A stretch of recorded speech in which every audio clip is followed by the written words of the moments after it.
بسم الله الرحمن الرحيم. النهارده هنوريكم طريقة عمل الشتلات. طبعا انا بعد ما قلمت الزيادات اللي موجودة على الشجر بجيب دي عبارة عن رملة بسباخ سباخ بلدي متقلبة التلت والتلتين.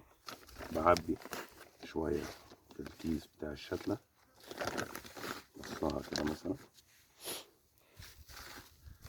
بروح جايب دي عقلة بظبطها، بقطع الحتة اللي تحت دي، اروح جاي معارك الجزء ده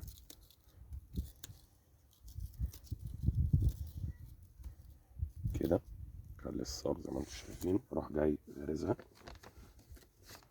واروح مكمل عليها رملة تاني وبسيبها يومين تلاتة كده من غير مية.